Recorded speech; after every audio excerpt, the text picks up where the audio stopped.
BJP হায় হায় BJP হায় হায় গৌরব গগৈ জিন্দাবাদ গৌরব গগৈ জিন্দাবাদ গৌরব গগৈ জিন্দাবাদ রাহুল গান্ধী জিন্দাবাদ প্রিয়ঙ্কা গান্ধী জিন্দাবাদ দেশত কাম আমি ডাঙৰ নহয় দেশত কাম আমি ডাঙৰ নহয় দেশতকৈ মামি ডাঙৰ নহয় হেমন্ত বিশ্ব শৰ্মাৰ মিঠা চাৰ ফাটি লল জবাব লাগে জবাব দিয়া মিছা কথাৰ আশ্ৰয় লৈ হেমন্ত বিশ্ব শৰ্মা মুৰ্দাবাদ ৰাজ্য কংগ্ৰেছ জিন্দাবাদ ইনকাম জিন্দাবাদ ৰাজ্য কংগ্ৰেছ জিন্দাবাদ মিঠা চাৰি হেমন্ত বিশ্ব শৰ্মা হাই হাই মিঠা চাৰি হেমন্ত বিশ্ব শৰ্মা হাই ইনকাম জিন্দাবাদ রাজ্য কংগ্রেস জিন্দাবাদ মাটি চোর মামির বিরুদ্ধে হরবস্ত রাইজ এক হেমন্ত বিশ্ব শর্মার মিঠা চারের বিরুদ্ধে হরবস্ত রাইজ এক এক তীব্র গণতান্ত্রিক আন্দোলন গড়ি তোলো ইনকাম জিন্দাবাদ অসম প্ৰদেশ কংগ্ৰেছ কমিটিৰ সন্মানীয় সভাপতি সাংসদ গৌৰৱ গগৈ ডাঙৰীয়াই এক পৰিৱৰ্তনৰ যাত্ৰা অব্যাহত ৰাখিছে অসমৰ। আপোনালোকে দেখিছে যে বিজেপি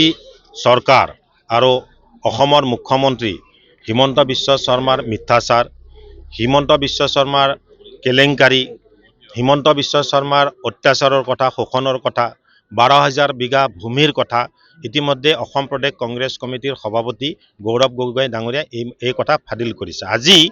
অসমৰ প্ৰতিখন জিলাত জিলা কংগ্ৰেছৰ নেতৃত্বত একোটাকৈ ধৰ্ণা কাৰ্যসূচী হৈছে আৰু আমিও আজি কামৰূপ জিলাই আমি ৰঙিয়া বিধানসভা সমষ্টিত এক প্ৰতিবাদী কাৰ্যসূচী আমি গঢ়ি তুলিছোঁ যে অসমত এক ভয়াৱহ পৰিস্থিতিৰ সৃষ্টি হৈছে। অসমৰ জনসাধাৰণ এই বিষয়ত ইতিমধ্যে সজাগ হৈছে।